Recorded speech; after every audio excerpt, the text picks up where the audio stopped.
Hello everyone, welcome back to my channel. तो आज हम रिव्यू करने जा रहे हैं सबसे पहले राशन टास्क के ऊपर जो हुआ था, जिसमें बीवी के स्टेटमेंट्स बोले गए थे। आज मैं उसकी बात करूंगी।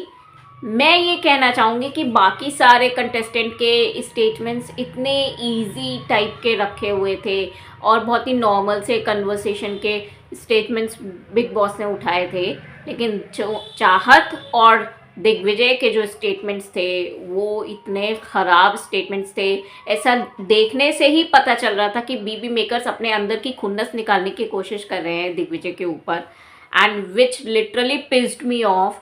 एंड उस स्टेटमेंट्स के बाद वो इतना लो हो गया था दिग्विजय, तो वो देख के उसके चेहरे से एकदम स्माइल हट चली गई थी और वो एकदम सैड मोड में चला गया था। वो देख के जी जैसे कट रहा था, टूट रहा था हम व्यूअर्स का भी।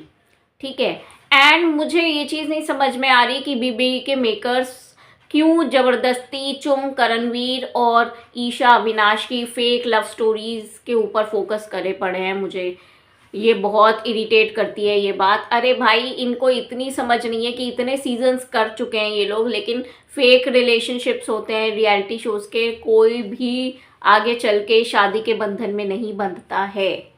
सबके लिए बस एक खेल है ये लव स्टोरी बनाना, एंड सिर्फ और सिर्फ थोड़ा बहुत स्क्रीन स्पेस लेने के लिए ये लोग रियलिटी शोज़ में जोड़ियाँ बनाते हैं, प्यार का नाटक करते हैं। तो अगर आप ये तो क्रिंज कंटेंट है, बार बार बहुत बार देख चुका है हम व्यूअर्स, एंड इससे हमें कोई भी दिलचस्पी नहीं है कि कौन किससे कितना प्यार कर रहा है, कितना नहीं कर रहा है। वो हमें रियल लाइफ में बाहर देखने को मिल जाएगा। अगर किसी के बीच में कुछ होगा भी, उनके पोस्ट वगैरह से वो ज़्यादा हमारे लिए मैटर करते हैं कि वो इंस्टाग्राम पे पोस्ट क्या डालते हैं। उससे क्लियर कट पता चल जाता है कि कौन कितना सच्चा है और कौन कितना लव में है। जहाँ बीवी के रिश्तों को या स्प्रिट्सविला के रिश्तों को या रोडीज में जो भी लव स्टोरीज चलती हैं, ये सब के रियलिटी शोज़ के जितनी भी लव स्टोरीज होती हैं, इनसे हमें कोई मतलब नहीं होता, सब फेक होती हैं। सो इसे दिखाना, ये क्रिंज कंटेंट दिखाना बंद करें मेकर्स। सो अब हम दिग्विजय के 3 स्टेटमेंट्स के ऊपर बात करते हैं। सबसे पहला जो स्टेटमेंट राशन टास्क में दिग्विजय से पूछा गया, वो ये पूछा गया कि दिग्विजय अभी भी अपने पुराने रियलिटी शोज़ में ही अटके हुए हैं और वो इस शो में क्या कर रहे हैं ये उन्हें खुद को भी नहीं पता है। तो भाई, ये तुम्हारा अपना पर्सनल बी मेकर्स का बनाया हुआ स्टेटमेंट है, और पता नहीं कौन सा, वही जो मैंने पिछले प्रीवियस अपने रिव्यू में बोला कि उनका अलग ही डिल्यूजन वर्ल्ड में बिग बॉस चल रहा है, बिग बॉस के मेकर्स का, और जो सच्चाई से एकदम परे ही उनका पर्सपेक्टिव चलता रहता है। हम व्यूअर्स के तो पल्ले ही नहीं पड़ रहा उनका क्या कॉन्सेप्ट है, लिटरली उनकी क्या थिंकिंग है बिग बॉस के मेकर्स की, समझ में नहीं आता है। तो ये चीज़ बहुत ख़राब लगी कि भाई उसने कभी भी अपने प्रीवियस, चाहे लाइव फीड देख लो चाहे आप नॉर्मल एपिसोड देख लो, उसमें कभी भी दिग्विजय में ने ये बात नहीं, अपने प्रीवियस उसकी बात नहीं करी है। इट वॉज ओनली कशिश जो बार बार यही बोले पड़ी है कि तुम मेरी वजह से इस शो में आए हो, तुम मेरी वजह से, बार बार वो पोक करती है। ठीक है, एंड बिग बॉस के मेकर्स जो आवाज़ जो है वो खुद ये बोलती है कि अंडा मुर्गी से आया या मुर्गी पहले आई, या कशिश की वजह से दिग्विजय आया या दिग्विजय की वजह से कशिश आया। तो ये तुम लोग ऑब्सेस्ड हो भाई मेकर्स, जो तुम लोग ये चीज़ को बार बार लेके आते रहते हो कि दिग्विजय किसकी वजह से आया, अपने प्रीवियस रियलिटी शोज़ की वजह से आया। उसने कभी भी स्प्लिट्सविला और रोडीज़ के बारे में बात नहीं करी है, नॉर्मल कन्वर्सेशन में भी नहीं। सो जाग जाओ मेकर्स, बिग बॉस के मेकर्स जाग जाओ। पता नहीं क्या फॉल्स नरेटिव चलाए पड़े हैं बिग बॉस के मेकर्स। अरे भाई, जनता, जिस जनता के लिए तुम लोग बिग बॉस जैसे रियलिटी शोज बनाते हो, वो फूल नहीं है, वो सब कुछ देख रही है। कौन क्या कर रहा है जनता को खूब अच्छे से पता है। अब इस चीज़ में करणवीर बीच में टपक पड़ा और बोलने लगा दिग्विजय को कि इस गेम में it's not about number games. ठीक है, ये पुराना शो नहीं है नंबर गेम्स का। I want to say to Karanveer, are you out of your mind Karan? यहाँ पे भी नंबर गेम चलता है और नंबर गेम नहीं है तुम्हारे पास, इसीलिए आज तुम अभी तक टाइम गॉड नहीं बन पाए हो। क्योंकि मैक्सिमम सिर्फ तुम्हारे अपनों में अगर मैं किसी को गिनूंगी तो दैट इज शिल्पा शिरोडकर और चुम एंड दिग्विजय। इन तीन के अलावा कोई तुम्हें कोशिश नहीं करेगा कि तुम टाइम गॉड बनो। यहाँ पे you need to grow up Karanveer, कि ये नंबर गेम है, कोई तुम्हारा अपना नहीं। इवन शिल्पा शिरोडकर ने भी तुम्हें अपनापन नहीं दिखाया है। तो गिन चुन के सिर्फ 2 ही लोग आते हैं, चुम और दिग्विजय, जो तुम्हारे अपने हैं। और उनके खाली उनके सपोर्ट से तुम टाइम गॉड नहीं बन सकते, ठीक है। एंड मोस्ट हर हफ्ते तुम नॉमिनेट हो रहे हो करणवीर, सब लोग तुम्हें नॉमिनेट कर रहे हैं। So it's all about game number. सब लोग चाहते हैं कि अगर करणवीर का जो चारों लोगों का ग्रुप है वही एलिमिनेट हो ज़्यादा से ज़्यादा, और वही लोग घर जाएं। तो इतनी सी बात अगर करणवीर को ये चीज़ नहीं समझ में आ रही है कि it's all about game number, कौन किसके पक्ष से खेल रहा है, किसकी क्या प्रायोरिटी है, तो तुम सबसे बड़े फूल हो फिर करणवीर। मैं यहाँ पे ये बोलूँगी। दिग्विजय ने करणवीर को बहुत सही जवाब दिया कि यहाँ पे सबके दिमाग में गेम नंबर चलता है। अब नेक्स्ट स्टेटमेंट स्टार्ट करने से पहले बीबी की आवाज़ देने वाला जो आदमी है उसने ये बात दिग्विजय को बोली कि आपको साथ इस घर में कोई अत्याचार हो रहा है। तो दिग्विजय ने इस पे बोला कि नहीं। तो फिर बीबी की आवाज़ देने वाला आदमी ने बोला कि क्या आप किसी दबाव में ये बात बोल रहे हैं? तो दिग्विजय ने कहा नहीं, बिल्कुल नहीं। अब उन्होंने अगला स्टेटमेंट बताया जिससे मेरा खून खौल गया लिटरली। बीबी की आवाज़ देने वाले आदमी ने बोला कि बाहर एक ट्रेंड चल रहा है, जस्टिस फॉर दिग्विजय। अब इसके ऊपर ही एक नया स्टेटमेंट है। पिछला शो हो या ये शो हो, दिग्विजय और दिग्विजय के फैंस फेक सिंपैथी कार्ड खेलते हैं। टीवी के मेकर्स, अगर तुम लोग लिटरली चूतिया ही हो, दिमाग से पैदल लोग हो, भोंदू लोग हो, जो तुम्हें ये चीज़ नहीं दिखती है कि भाई अगर प्रीवियस शोज़ की मैं बात करूँगी स्प्लिट्सविला एंड रोडीज़ के टाइम पे, तो कभी भी दिग्विजय ने अपने आंसू नहीं दिखाए जनता को, किसी भी लाइव वीडियो में नहीं, किसी भी इंस्टाग्राम की वीडियो में नहीं। हम लोग अच्छे से जानते हैं कि एक शो में भरपूर तरीके से देने के लिए हार्ट, सोल, माइंड, बॉडी, सब कुछ कितना देना पड़ता है, दिल दिमाग सब कुछ आपको लगा देना पड़ता है। और वो हमें दिखा है रोडीज़ में भी दिग्विजय के, एंड उसके स्प्लिट्सविला की जर्नी पे भी। रोडीज़ में जाके बिग बॉस के मेकर्स पहले जाके उसके बारे में अच्छे से पता करो, दिग्विजय के बारे में। उसने वो गन टास्क कितना बखूबी किया है, hats off to that task, ठीक है। फिर उसके बाद वो एक वॉल टास्क था, उसमें सेकंड आया था उस दिग्विजय की टीम, उसमें प्रेजेंस ऑफ माइंड उसका देखो, और बाकी लोगों बाकी टीम्स का देखना। पहले क्लियरली ऑब्जर्व किया करो चीज़ें। रोडीज़ की ये तो मैंने बात बताई। स्प्लिट्सविला तो मैं क्या ही बोलूँ, उसने प्योरली पूरा दिमाग के बेसिस पे खेला था। और भाई मतलब कोई इंसान 100% किसी शो में कैसे सही हो सकता है, कैसे मेहनत कर सकता है क्या, और जब हर चीज़ लगा दे और उसको एंड मोमेंट पे उसको सफलता ना मिले, उसको खेलने का ही टास्क, हार जीत अलग पॉइंट है, लेकिन खेलने का ही मौका ना मिले फिनाले टास्क में। अगर तुम इतनी चीज़ें बिग बॉस के मेकर्स ये चीज़ एनालाइज नहीं कर सकते ना, तो तुम लिटरली लूजर्स ही हो। लानत है तुम लोगों पे। मेहनत को देखना शुरू करो, पकी पकाई खिचड़ी पे बिलीव मत करो बिग बॉस के मेकर्स। मतलब मैं इतना हैरान हूँ कि बिग बॉस के मेकर्स पता नहीं किस क्राइटेरिया से कंटेस्टेंट्स को चुनते हैं, ये इस बात मुझे समझ में नहीं आती। अगर तुम किसी के कैलिबर को ही एनालाइज करने की तुम्हारे अंदर क्षमता नहीं है, तो भाई अब भाड़ में जाओ तुम लोग। लिटरली तुम्हें ये शो चलाना ही नहीं चाहिए बिग बॉस का। भाई हमने किसी की मेहनत देखी है, हम व्यूअर्स हैं, हम दरकिनार नहीं कर सकते कि दिग्विजय ने अपना सब कुछ लगा दिया था स्प्लिट्सविला जैसे शो में। इसलिए फेक सिंपैथी की बात तो तुम लोग मत ही करो। यानी तो ये हमारे इमोशंस थे व्यूअर्स के, जो हमने उसके एडिट्स वगैरह बनाए हैं। एक एक जना जिसने स्प्लिट्सविला देखा है वो इंसान उस दिन रोया है जब फिनाले टास्क में, इंक्लूडिंग मी, जब फिनाले टास्क में दिग्विजय बाहर हो गया था बिना खेले, जस्ट बिकॉज कशिश ने पैसे ले लिए थे। इमोशन से जब कनेक्ट करोगे ना, तब फीलिंग से कनेक्ट करोगे, तब समझ में आएगा कि कौन कितना जुड़ा होता है इंसान, और उस इंसान को कितना पेन होता है। दिग्विजय नहीं रोया था स्प्लिट्सविला के टास्क में, फिनाले के टास्क में जब वो बाहर हो गया था। इट वॉज सनी लियोनी जो रोई थी कि नहीं ये ऐसे नहीं होना चाहिए, तुम मेरे लिए तो तुम ही विनर थे। और तब उनको देख के एंड लक्ष्य ने कुछ मदर से रिलेटेड दिग्विजय को बात कह दी थी। तो ये सारे इमोशंस, जब बंच ऑफ इमोशन एक जगह एकदम भरपूर हो जाता है तब इंसान रो ही देता है। तब दिग्विजय फिनाले में रो दिया था, लेकिन दैट डज नॉट मीन कि वो सिंपैथी गेन कर रहा है या उसके व्यूअर सिंपैथी गेन कर रहे हैं। ये नेचुरल फीलिंग्स इमोशंस होते हैं, इसको तुम फेक सिंपैथी नहीं बोल सकते भाई। एंड बिग बॉस की मैं बात करूं तो इस बिग बॉस के शो में दिग्विजय ने कभी भी रोया नहीं है कि मेरे को स्प्लिट्सविला नहीं मिल पाया, मैं नहीं जीत पाया, मेरे को ट्रॉफी नहीं मिली इस कशिश की वजह से। उसने कशिश को भी इतना ज़्यादा कभी डिमीन नहीं किया है।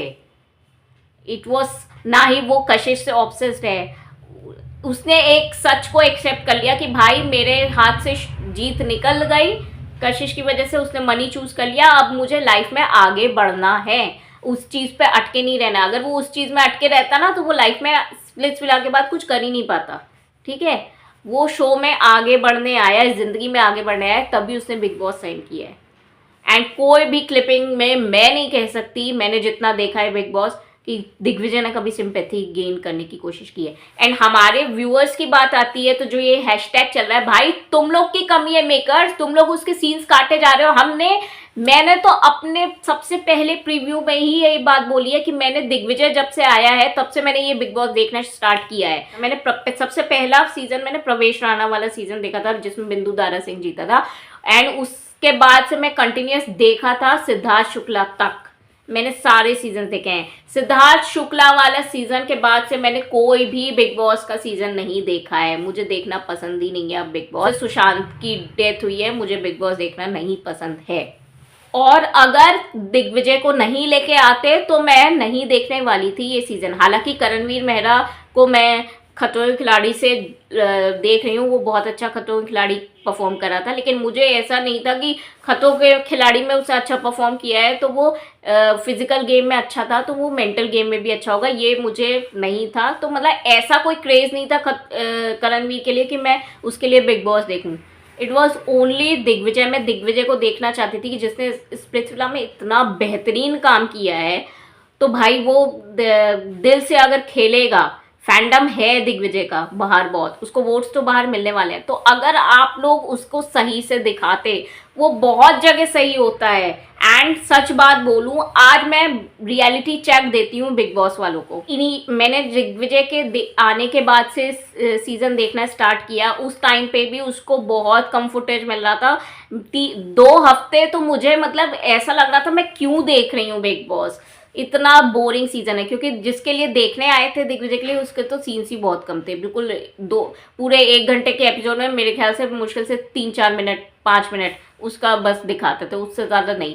तो बिल्कुल काटने को दौड़ता था। मैंने बिग बॉस मुझे बिल्कुल देखने की इच्छा नहीं होती थी। एंड फिर जब थोड़ा सा पिकअप हुआ, 1-2 फाइट दिग्विजय के हुए, तब थोड़ा देखने में मज़ा भी आया। जब वो टाइम गॉड एग्जैक्टली जब जिस दिन से बना था उस दिन से थोड़ा बहुत मुझे मज़ा आया था देखना। जब मैंने इनिशियल के 3-4 एपिसोड देखे हैं अभी रिसेंटली, एंड मैंने लिटरली, मेरे को एक भी हीरोइक इंसान इस सीजन में नहीं दिख रहा था अभी तक। बस वो कहते हैं ना, विवियन है या करण है या कोई और भी है, नाम बड़े और दर्शन छोटे वाली बात हो रही थी, वो लोग कंटेंट जनरेट नहीं कर पा रहे थे।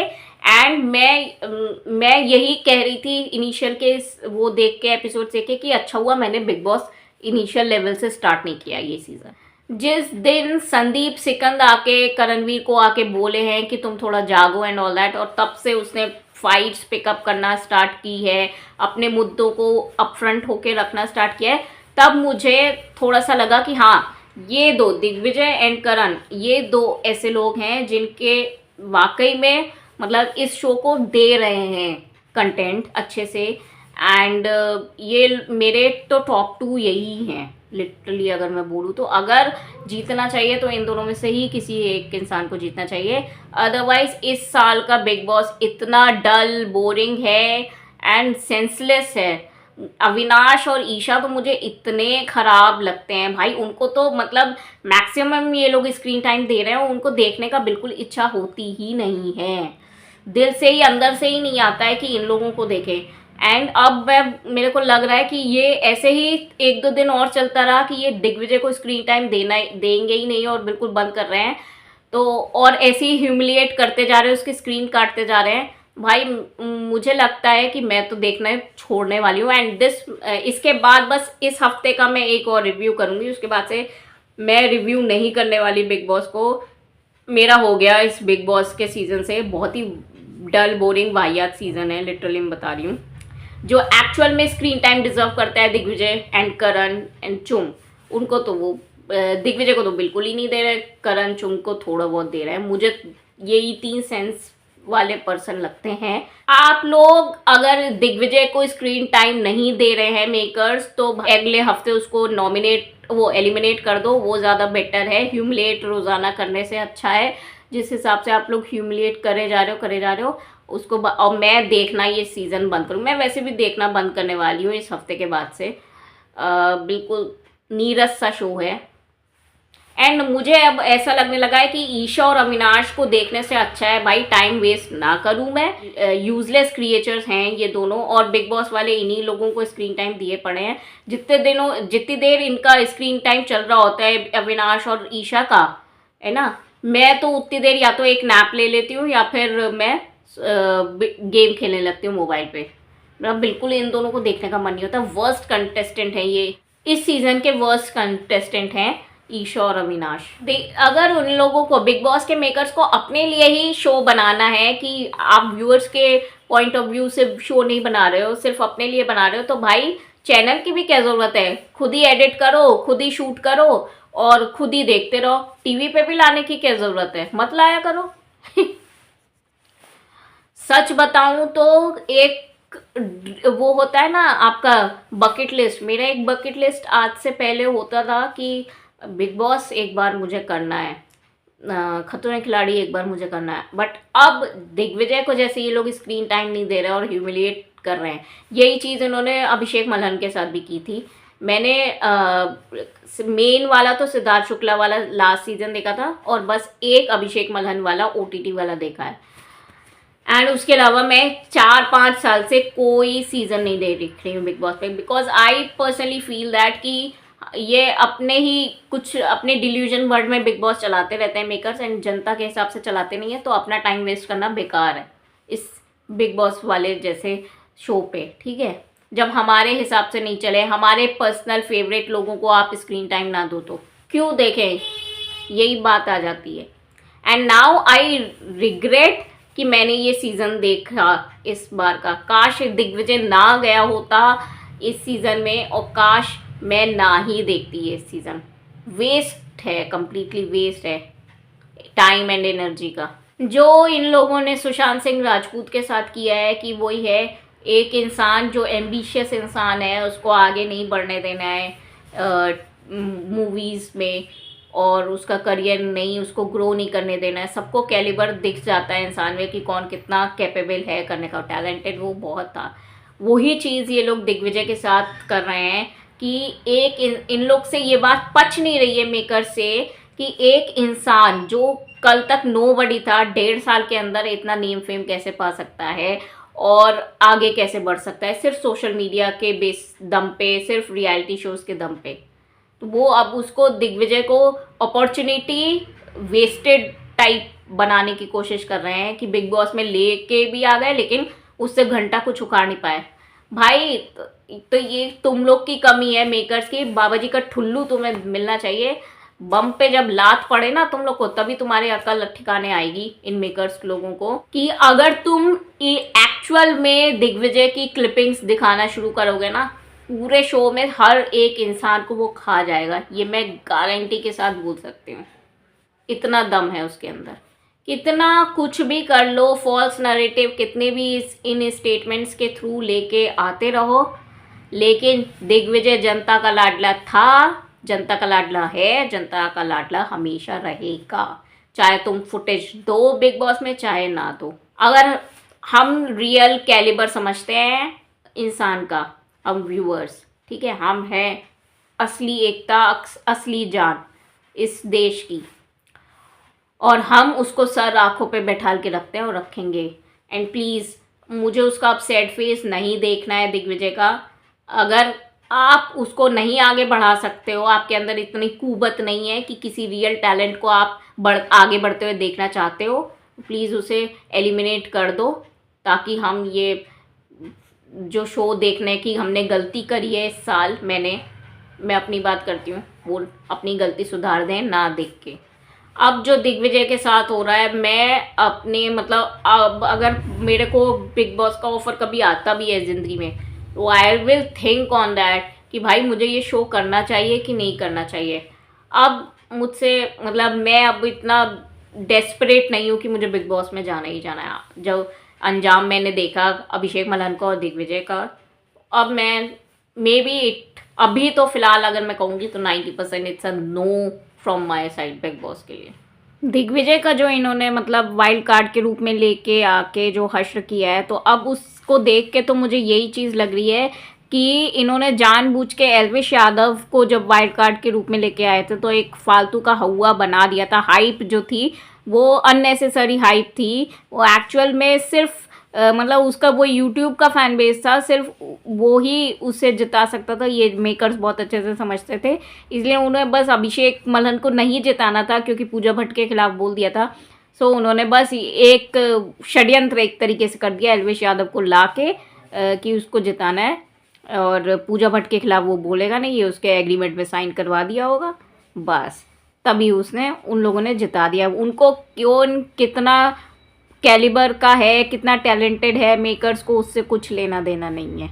अब तो यही लगता है कि दिग्विजय की जर्नी देखूं और एल्विश यादव की जर्नी देखूं बिग बॉस के उसमें, तो एल्विश यादव ने घंटा कुछ नहीं उगाड़ा था, बस उसके एक दो वन लाइनर्स थे, उसको बस जानबूझ के बोल दिया था कि नमक मिर्च लेके आया है शो में, जो एक तड़का लगाने की ज़रूरत थी वो एल्विश यादव लेके आया है। फालतू का हाइप दिया है उसको, कुछ नहीं, उसने कुछ नहीं किया था इस शो में, ये तो हर कोई जानता है। क्लियर कट विनर अभिषेक मल्हन था, वही यही है। अभिषेक के जैसे ही दिग्विजय भी है, और मैं दिग्विजय को पर्सनली कहूँगी कि अगर उसकी प्रॉपर फुटेज दिखाते हैं तो वो है ऐसा कि अब तक का बिग बॉस की हिस्ट्री में बेस्ट वाइल्ड कार्ड अगर कोई कहूँगी मैं, तो वो दिग्विजय को ही मैं बोलूँगी। ये बचकानी हरकतें करते रहते हैं बिग बी मेकर्स, बहुत ढीठ लोग हैं, बच्चे बैठा रखे हैं शायद इनसे, मैं तो कहूँगी पता नहीं बच्चे भी शायद इनसे ज़्यादा ही अक्लमंद होंगे एक, अब तो यही लगता है बिग बॉस के मेकर से। हम लोग को अगर ये शो प्रेजेंट करने का मौका मिले कुछ बंच ऑफ पीपल को, है ना, हम लोग इनसे बेटर शो बना के दे देंगे, बेटर एडिट करके दे देंगे, ये फैक्ट बात है। नौसिखिया बैठा रखे हैं एडिटर्स के रूप में इन लोगों ने। एंड मोस्ट इम्पॉर्टेंट थिंग भाई, ये बिग बॉस के मेकर्स ये भूल गए हैं कि कर्मा भी कोई चीज़ होती है। आप जितना डीमीन करोगे, ह्यूमिलेट करोगे किसी कैलिबर वाले इंसान को, टैलेंटेड इंसान को, भाई Karma is a big time बेच, कभी ना कभी आप भोगोगे ही। बिग बॉस के मेकर्स ये चीज़ कैसे भूल गए आप? भगवान सब देख रहा है और उसका फल मिलता ज़रूर है, चाहे अभी मिले चाहे देर सवेर मिले, बट मिलता ज़रूर है। सो रेडी रहो बिग बॉस के मेकर्स, कभी ना कभी कुछ ना कुछ तो तुम्हारे साथ भी अनहोनी होगी ही होगी। और ये बाहर का जो हैशटैग जो ट्रेंड चल रहा है, इसका बारे में दिग्विजय को तो कैसे ही पता होगा कि उसके साथ क्या ही अन्याय हो रहा है। उसकी स्क्रीन जब टाइम आप काट रहे हो, उसके सारी सीन्स काट रहे हो, तो ये तो उससे बाहर आके ही पता चलेगा ना, अंदर तो कुछ पता नहीं चलेगा उसे। सिंपैथी की बात रही, ना दिग्विजय सिंपैथी खेलता है और ना हम व्यूअर्स सिंपैथी खेलते हैं। It is clear cut are emotions and feelings and Digvijay का डेडिकेशन, जिसको हम वैल्यू करते हैं चीज़। सोशल मीडिया का ज़माना है और हम अपने इमोशंस प्रदर्शित करते हैं। तीसरा स्टेटमेंट जो दिग्विजय के लिए था कि दिग्विजय हर शो में किसी ना किसी को यूज़ करता है और इस शो में वो ईशा से ऑब्सेस्ड है। भाई ईशा से ऑब्सेस्ड होने से अच्छा इंसान अपने आप को कुएं में कूद के मार ले, लिटरली बता रही हूँ। इससे गंदी चीज़ तो कोई हो ही नहीं सकती कि कोई ईशा से ऑब्सेस्ड हो जाए। वो लड़की भाई, उसको तो मतलब सबसे पहले घर से अगर कोई इंसान निकलना चाहिए, दैट इज़ ईशा। सो उसको तो जन्म जन्मों तक कोई ऑब्सेस्ड, दिग्विजय छोड़ो कोई भी नहीं ऑब्सेस्ड हो ही नहीं सकता। वो है ही नहीं इस काबिल ईशा कि उससे कोई ऑब्सेस्ड हो। और दिग्विजय कभी भी किसी शो में किसी को भी यूज़ नहीं करता है। रोडीज़ की बात उठा लूँ तो रोडीज़ में वो इंडिविजुअल खेल रहा था, अपने गैंग के भी अगेंस्ट हो गया था। है ना। वो गैंग में भी लोग उसके साथ नहीं थे। उस थाराबाई जोगेंदर बस उसका एक क्लियर कट फ्रेंड था, उसके अलावा उसका रोडीज में कोई भी फ्रेंड नहीं था जो उससे यूज़ किया जा सके। ठीक है, वो किसी को यूज़ कर ले ऐसा कोई भी इंसान नहीं था। स्प्लिट्सविला की बात करूं तो उन्नति तोमर से इतना बढ़िया बॉन्ड बना के रखा। जहाँ जहाँ वो सचिन के लिए लड़ सकता था उसने सचिन के लिए फाइट की है दिग्विजय ने। जहाँ जहाँ एंड रियलिटी शोज में जनरली क्या होता है, कोई रिश्ता नहीं बन पाता है क्योंकि कब कौन बैक स्टेप कर दे यू नेवर नो, किसी पे ट्रस्ट नहीं किया जा सकता। बट वहाँ पे उसका लक्ष्य के साथ बॉन्ड जो बना है वो इतना प्योर बॉन्ड बना है कि मैं बता नहीं सकती। वो तब भी था शो में और आज भी था, और वो लक्ष्य के साथ मिल के जितना गेम खेल सकता था खेला है। हम व्यूअर्स को बहुत इजीली भांप लेते हैं जब कोई शो देखते हैं कि कौन किसे यूज़ कर रहा है क्या कर रहा है। यहाँ पे यूज़ की जहाँ पे बात आती है तो ईशा अविनाश को यूज़ करिए, अविनाश ईशा को यूज़ कर रहा है एंड ईशा अविनाश दोनों मिलकर विवियन को यूज़ कर रहे हैं, जिसकी वजह से विवियन का गेम खराब हो रहा है।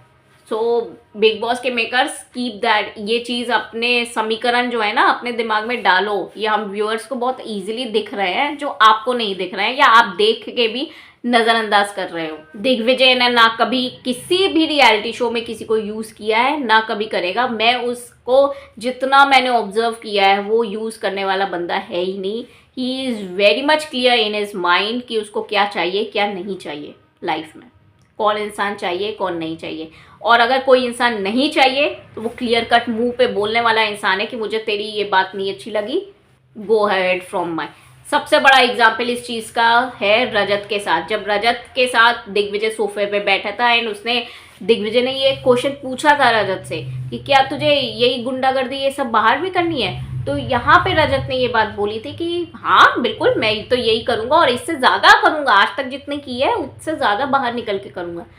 तो भाई जब कोई इंसान क्लियर कट ऐसे आपको बोल दे कि मुझे गुंडागर्दी करनी ही है एंड मुझे नहीं सुधरना है, मुझे बेटर पर्सन नहीं बनना है लाइफ में, तो तब से दिग्विजय ने उससे दूरी बनानी शुरू कर दी एंड क्लियर कट बोला कि भाई मुझे तेरा भाईचारा नहीं चाहिए, बात करने की भी कोशिश मत कर। और वो आज तक क्लियर कट दिख रहा है कि वो रजत से बात नहीं करना चाहता है। Nothing wrong in that. भाई अपनी कंपनी को आप खुद ही चुनते हो कि आपको एक सही राह पे चलना है कि गलत राह पे चलना है। अगर कोई इंसान गलत राह पे चल रहा है और हमें वो चीज़ दिख रही है तो हम क्यों जाएंगे उसके साथ, नहीं जाएंगे। हमें अपना बेनिफिट मतलब जिसमें हम लाइफ में ग्रो कर सकें उस कंपनी में ही हमेशा हम जाएंगे। So Digvijay is very much clear in his thoughts. So Bigg Boss maker से मैं यही कहूँगी कि आप जनता का दिमाग का दही करना बंद कर दो एंड प्लीज़ ग्रो अप, एक मैच्योर्ड कंटेंट दिखाओ। और आप डिसाइड नहीं करोगे कि किसके सीन्स काटने हैं किसके नहीं काटने हैं एंड आपका जिसके सीन्स काट रहे हैं ना वो क्लियर कट वो दिख रहा है। आपकी 3 हफ्ते से टीआरपी यही 1.3 1.3 1.3 ही हुई है, ना बढ़ रही है ना घट रही है। तो भाई और दिग्विजय को निकाल दो, घटे नहीं तो मेरा नाम बदल देना, लिटरली मैं बता रही हूँ। जितनी 1.3 है उससे भी घटेगी ही घटेगी टीआरपी। सो आपको कोई हक नहीं बनता है कि किसी अपॉर्चुनिटी लॉस्ट करके, मतलब किसी को अपॉर्चुनिटी दी भी बिग बॉस में आने की और उसको फुल ऑन दिखाई नहीं रहे हो, इस अपॉर्चुनिटी को पूरे तरीके से निचोड़ने की वो भी नहीं दे रहे हो, ताकत भी नहीं दे रहे हो। सो ये चीज़ गलत है। अरे जनता को डिसाइड कर, आप उसकी फुटेज पूरी दिखाओ दिग्विजय की, जनता को डिसाइड करने दो ना कि वो गलत कहाँ पे है सही कहाँ पे है। मैं कहाँ जहाँ जहाँ दिग्विजय गलत हुआ है मैंने भी बोला है कि वो दिग्विजय यहाँ पे तू गलत है। सो भाई ये जनता को डिसाइड करने दो।